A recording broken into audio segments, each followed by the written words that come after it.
গণতন্ত্র চিনি না আমি, জানি না গণতন্ত্র, গণতন্ত্র দেখিনি আমি, শুনেছি গণতন্ত্র। শুনেছিলাম আমি বাংলাদেশে গণতান্ত্রিক রাজা, যখন যারে মনে চেয়েছে ধরে দিয়েছে সাজা। ঠিক না বেঠে? শুনেছিলাম আমি বাংলাদেশে গণতান্ত্রিক রাজা, যখন যারে মনে চেয়েছে ধরে দিয়েছে সাজা। কাউকে দিয়েছে ফাঁসির দণ্ড, রেখেছে আয়না ঘরে, কাউকে আবার লাশ বানিয়ে ভাসিয়েছে সাগরে। ঠিক না বেঠে? হাত উঁচু করে বলেন ঠিক না বেঠে? কাউকে দিয়েছে ফাঁসির দণ্ড, রেখেছে আয়না ঘরে, কাউকে আবার লাশ বানিয়ে ভাসিয়েছে সাগরে। করেছে এসব কিসের জোরে? ছিল কি দাদার মন্ত্র? কেমন গণতন্ত্র ছিল, কেমন গণতন্ত্র, গণতন্ত্রের আড়ালে ছিল দাদার ষড়যন্ত্র। কেমন গণতন্ত্র ছিল, কেমন গণতন্ত্র, গণতন্ত্রের আড়ালে ছিল মোদির ষড়যন্ত্র। শুনেছি আগে নির্বাচনে লাগতো টাকার নোট, দেখেছি আমি ভোট করিতে লাগেনি কোনো ভোট। ঠিক না বেটে? শুনেছি আগে নির্বাচনে লাগতো টাকার নোট, দেখেছি আমি ভোট করিতে লাগেনি কোনো ভোট। ভোটের আগে পাশ হয়েছে মন্ত্রী মিনিস্টার, লাগেনি মিছিল, লাগেনি মিটিং, ছাই তবুও তো কিছু কয় না। বিরোধী দল যারা সংসদে ছিল তারা ছিল পোষা ময়না, দেশ জ্বলে পুড়ে হয়েছিল ছাই তবুও তো কিছু পায় না। শাসনে ছিল না সততা নিষ্ঠা, বিচারের ছিল না মান, সংসদে বুঝি তাই শোনা যেত মমতাজের গান। ঠিক না বেঠে? শাসনে ছিল না সততা নিষ্ঠা, বিচারের ছিল না মান, সংসদে বুঝি তাই শোনা যেত মমতাজের গান। বিরোধী দল নাই, ওটা তো ছিল ডিজিটাল ষড়যন্ত্র। কেমন গণতন্ত্র ছিল, কেমন গণতন্ত্র, গণতন্ত্রের আড়ালে ছিল দাদার ষড়যন্ত্র। কেমন গণতন্ত্র ছিল, কেমন গণতন্ত্র, গণতন্ত্রের আড়ালে ছিল মোদির ষড়যন্ত্র। নায়েবে রাসূল কোরআনের পাখি বলতো মানুষ যারে, 13টি বছর সেই মানুষের রেখেছিল কারাগারে। নায়েবে রাসূল কোরআনের পাখি বলতো মানুষ যারে, 13টি বছর সেই মানুষের রেখেছিল কারাগারে। কোরআনের কথা বলতে গেলেই করতো গ্রেফতার, ইসলামী বই কোরআন হাদিস করতো যে উদ্ধার। দিনের কথা বলতে গেলেই করতো গ্রেফতার, ইসলামী বই কোরআন হাদিস করতো যে উদ্ধার। ওসবে নাকি থাকতো লেখা নাশকতার মন্ত্র। কেমন গণতন্ত্র ছিল, কেমন গণতন্ত্র, গণতন্ত্রের আড়ালে ছিল দাদার ষড়যন্ত্র। কেমন গণতন্ত্র ছিল, কেমন গণতন্ত্র, গণতন্ত্রের আড়ালে ছিল মোদির ষড়যন্ত্র। কেমন গণতন্ত্র ছিল, কেমন গণতন্ত্র, গণতন্ত্রের আড়ালে ছিল রয়ের ষড়যন্ত্র। ঠিক না বেঠে? এখনো তাদের ষড়যন্ত্র থেমে যায় নাই, এখনো চক্রান্ত চালিয়ে যাচ্ছে। আমাদের দেশের এই মানচিত্রকে তারা বিকৃত করে দিতে চায়, আমাদের এই স্বাধীন ভূখণ্ডকে তারা পরাধীন করতে চায়, এই বাংলাদেশকে তাদের সেবাদাস বানাতে চায়। আল্লাহর কসম করে বলি, বাংলাদেশের তাওহীদি জনতা, বাংলাদেশের 18 কোটি জনতা বেঁচে থাকতে দাদাবাবুদের গোলাম অন্তত বাংলাদেশ হবে না। তার জন্য প্রয়োজন হলে আবারও রক্ত দেব, আবারও জীবন দেব, আবারও শহীদ হব। আর দাদাদের বলতে চাই, সীমানার ওপারে আছে, বাংলাদেশ নিয়ে ষড়যন্ত্র করবেন না। খেলা হবে, খেলা হবে, পালাবো না, পালাবো না। প্রয়োজন হলে তার কাটা ওভারটেক করা হবে। ঠিক না বেঠে? আমরা সেই জাতি যারা বলি পালাবো না, আমরা পালাই না।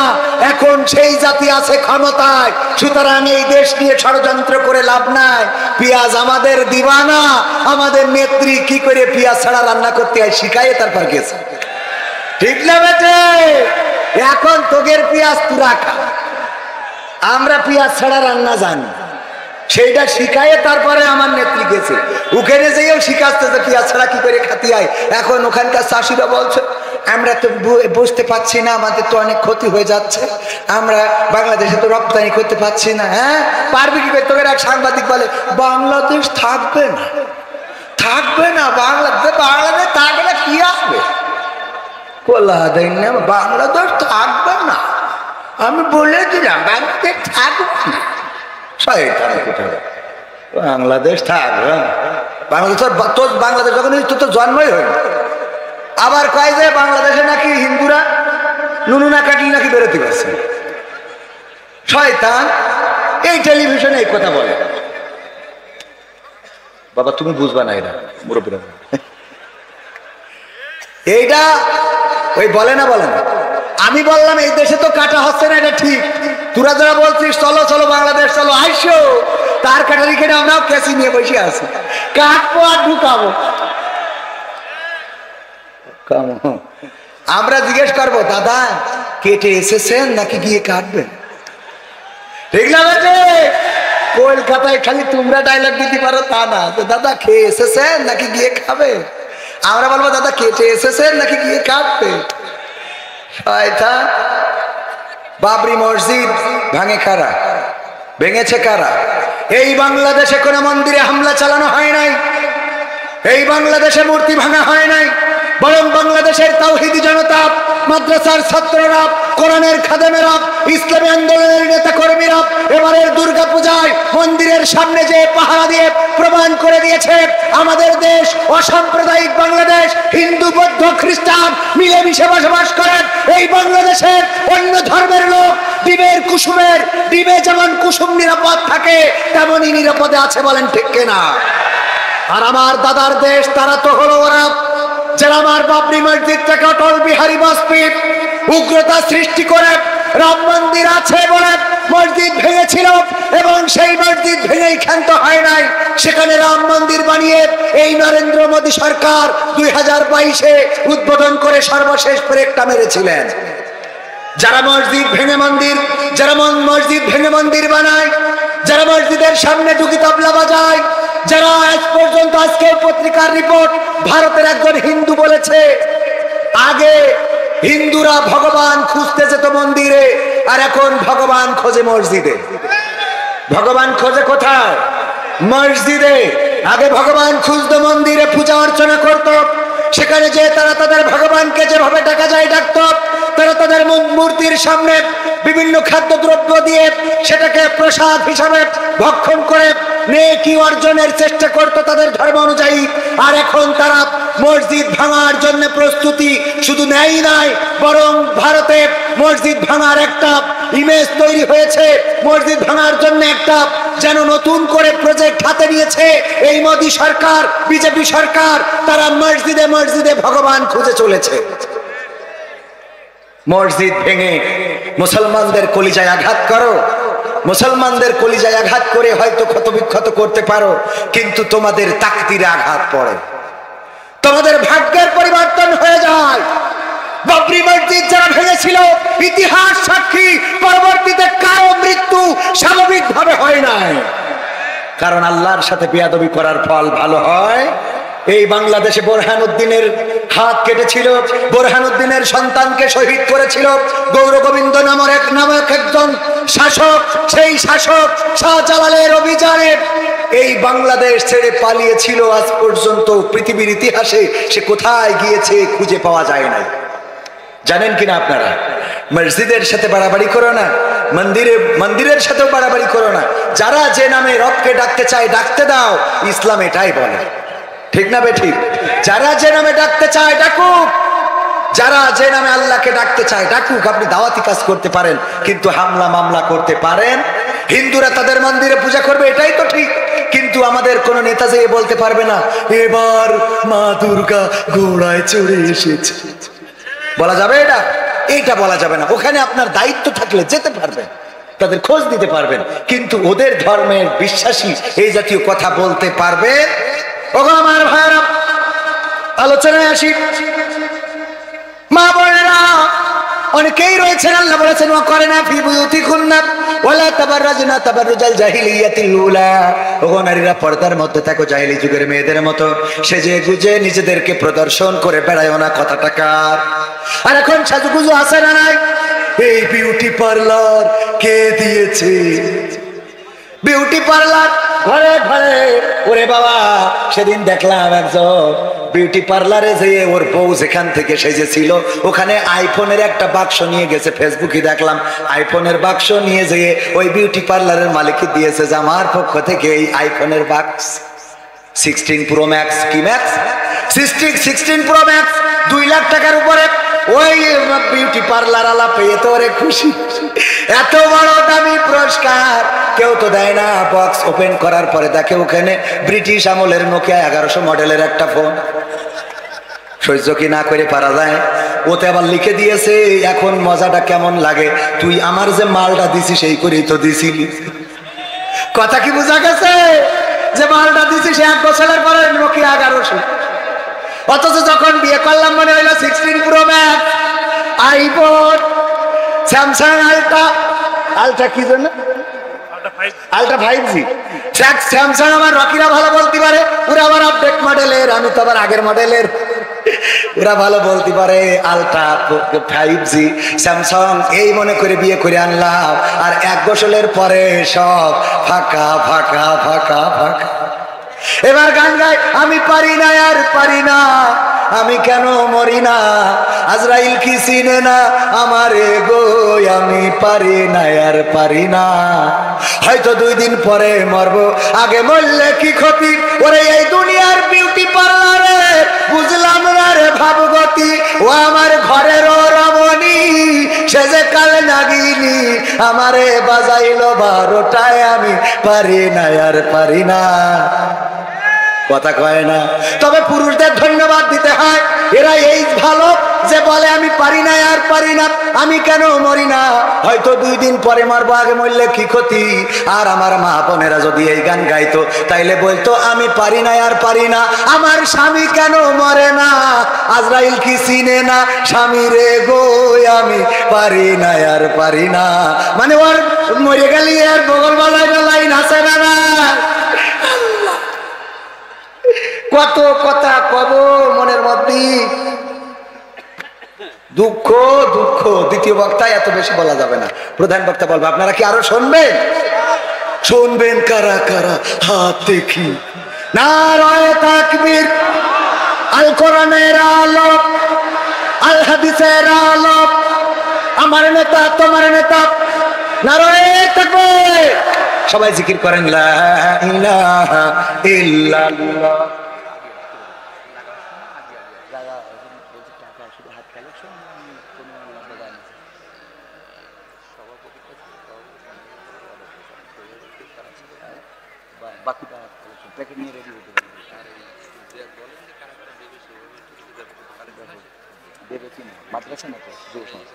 পড়া বন্ধ করতেছেন, আপনি ফাঁকি দিয়েছেন, তা আমরা কি করেন?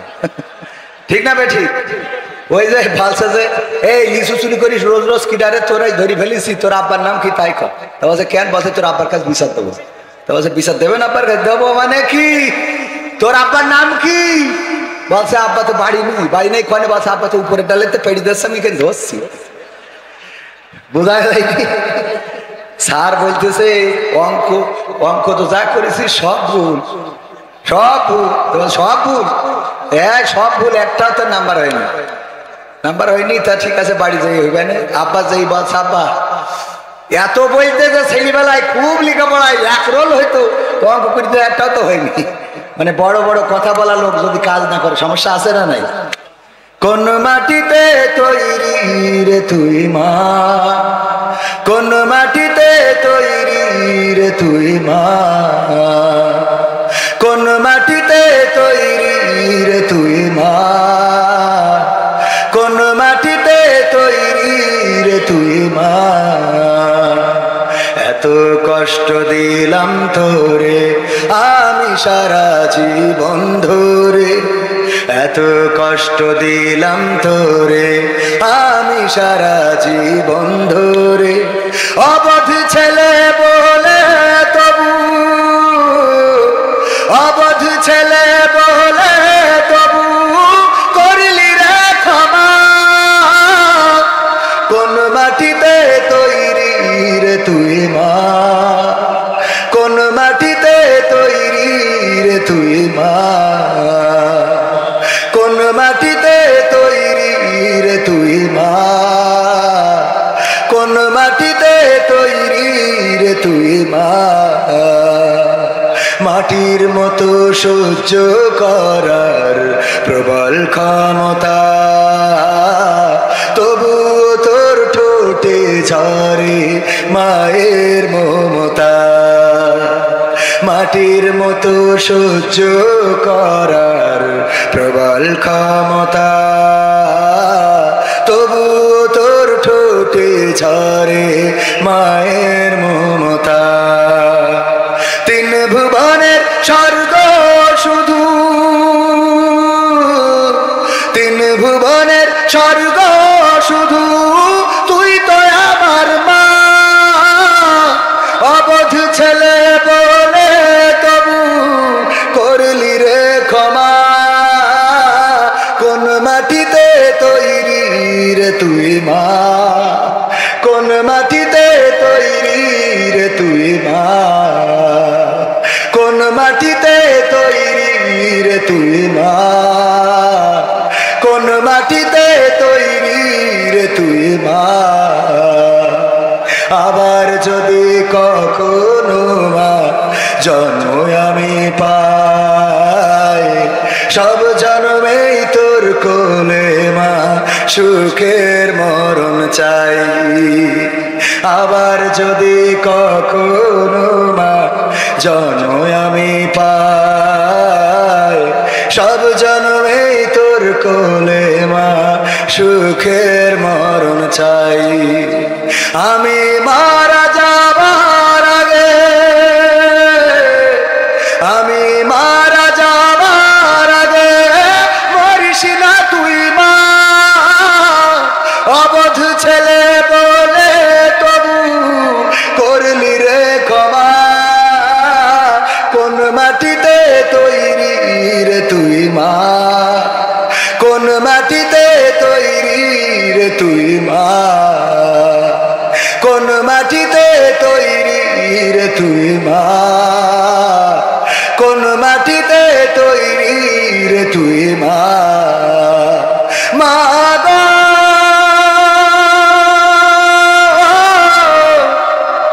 ও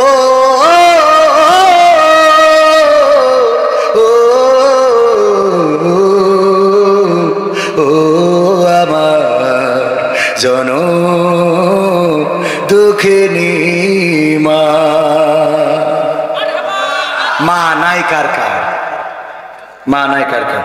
আমার আছে, আপনাদের নাই কার কার? একটু হাত উঁচু করেন তো, মন খুলে। কেউ অস্বীকার করছেন কেন? আমি মার খাদ দিতে বলছি না, এইগুলো মানুষের। এবার বাবা নাই কার কার? বাবা, আমি তাদের মধ্যে একজন। 2022-এ আমিও বাবাকে হারিয়েছি।